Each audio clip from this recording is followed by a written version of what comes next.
ایک سچے اور حقیقی مسلمان کا مرکز توجہ اور نظریہ یہ ہوتا ہے کہ ہمارا خالق و معبود ہم سے راضی ہو جائے، اس کی عبادت گزاری اور اطاعت اللہ کی رضا کے واسطے ہوتی ہے، اور وہ دل سے اس بات سے مطمئن ہوتا ہے کہ جب ہماری موت آئے تو اس حال میں آئے کہ ہمارا پروردگار ہم سے راضی ہو۔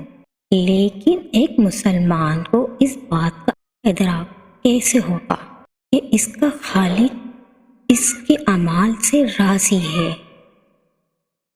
یعنی اسے رب کی خوشنودی کا پتہ کیسے چلے گا؟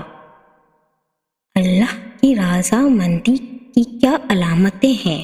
عالم اکرام نے اللہ تعالیٰ کی رضا مندی کی بہت سی علامتیں بیان کی ہیں۔ اگر بندے پر وہ علامتیں ظاہر ہوں تو سمجھ جانا چاہیے کہ اس کا رب اس سے راضی ہے۔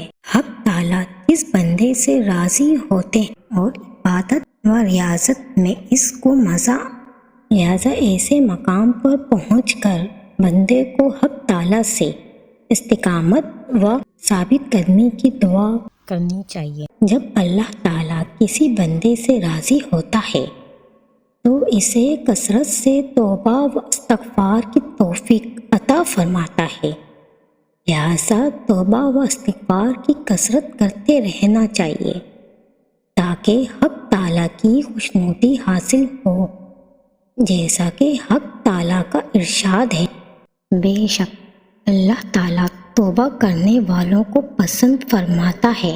جو حق تعالیٰ کا محبوب و پسندیدہ بن جاتا ہے، اسے اللہ کے نیک اور محبوب بندوں سے محبت ہو جاتی ہے، یعنی اس کے دل میں محبت ڈال دی جاتی ہے، اور جس سے حق تعالیٰ ناراض ہو ایسا شخص اللہ کے نیک بندوں کو ناپسند کرتا ہے۔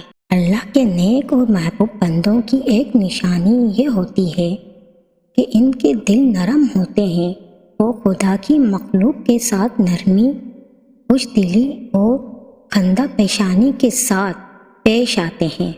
نبی کریم صلی اللہ علیہ وسلم کا ارشاد پاک ہے، اللہ تعالیٰ جب کسی گھر والوں کو پسند فرماتا ہے تو ان کے معاملات میں نرمی پیدا فرما دیتے ہیں۔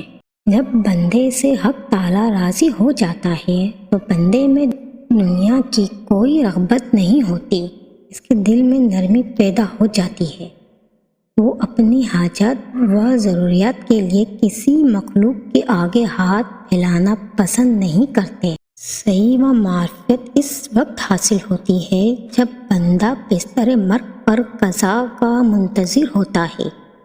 اگر حق تعالیٰ اسے حسین خاتمے سے سرفراز کر دے تو سمجھ لینا چاہیے کہ اسے حق تعالیٰ کی خوشنودی حاصل ہو گئی ہے۔ ویورز، ویڈیو اچھی لگی ہو تو ویڈیو کو لائک کیجیے اور بیل آئیکن کو ضرور پریس کیجیے تاکہ میری آنے والی ویڈیو آپ کو موصول ہو سکے۔ چینل کو ضرور سبسکرائب کیجیے۔ جزاک اللہ۔